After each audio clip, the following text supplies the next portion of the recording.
এই মোবাইলগুলো আমি ফেরিওয়ালা বা ভাঙড়ির দোকান থেকে কিনেছি সবগুলো। তো দেখি এটার মধ্যে থেকে কয়টা সেট ভালো বাড়ায় সেটা আমরা দেখতেছি। তো এই ফোনটা আমি পাওয়ার সাপ্লাই দিয়ে দেখব কি অবস্থা।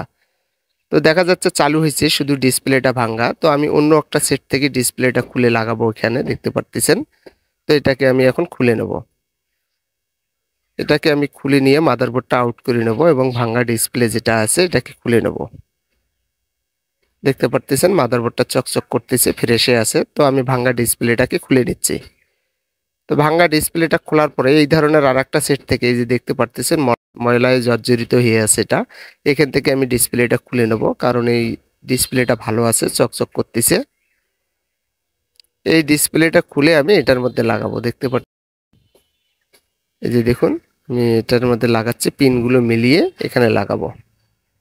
তো এই ধরনের 4-5টা ফোন যদি একবারে কেনা যায়, দেখা যাচ্ছে এটার মধ্যে থেকে দুটো ফোন ভালো বাড়ায়। যে আমি এখন পাওয়ার সাপ্লাই দিয়ে দেখব চালু হয় কিনা। হ্যাঁ, ডিসপ্লেটা ভালো আছে, দেখতে পারতেছেন চকচক করতেছে। তো এটা রান হয়ে গেল, একবারে রান হয়ে গেছে। তো এখন আমি কেচিং এর মধ্যে এটা সেটিং করব। কেচিং এর মধ্যে লাগালাম, লাগার পরে আমি সেটিং করে আবারও চেক করব সব ঠিকঠাক আছে কিনা। দেখতে পারতেছেন, আবারও চালু করব। সব